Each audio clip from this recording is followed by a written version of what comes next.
খাই, কামই হয় না। দূর।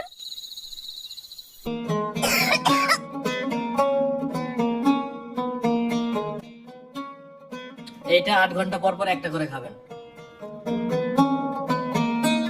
ওষুধ কই পাইছো তুমি? ডাক্তারের কাছেও তো গেল না। যা লাগবে কেন? ওষুধ তো ছিল এই বাসায়। 2 দিন খাইছিলাম, পরে ঠিক হয়ে গেছিল, আর খাইনি। এখন অনেকটা আছে, অনেকদিন খাওয়া যাবে না। দেখি।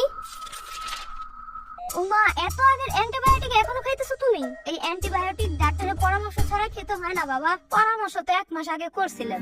যে সময়ের জন্য দেয় তাও সময়ের মধ্যেই শেষ করতে হয়, না তো সেই ওষুধ পরে আর শরীরে কাজ করবে না, উল্টো রোগ প্রতিরোধের ক্ষমতা কমে যায়। ও তো থাক, তোর মায়ের দিয়ে দিবা দি। আমারে দিবা কেন? তোর মায়ের তো সর্দি কাশি লাগেই তাই। আহা না, চুপ করো। একজনের অ্যান্টিবায়োটিক অন্যজনকে খাওয়ানো যাবে না। এমন অনিয়মের জন্য অসুখের সহজে ঠিকই হবে না। তখন সামান্য সামান্য অসুখের জন্য হসপিটালে ভর্তি হতে হবে। তুমি তো যাবা, সাথে আমার আম্মুটারও নিবা। দুজন মিলে ভর্তি হবো হসপিটালে। আছে এত টাকা তোমার কাছে? আর অ্যান্টিবায়োটিকের কোর্স চলাকালীন একটু হাত মুখ পরিষ্কার রাখতে হয়, বারবার হাত ধুইতে হয়। আর তুমি তো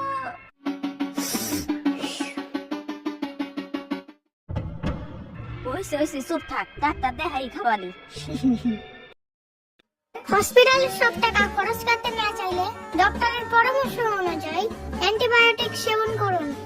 সুস্থ থাকুন।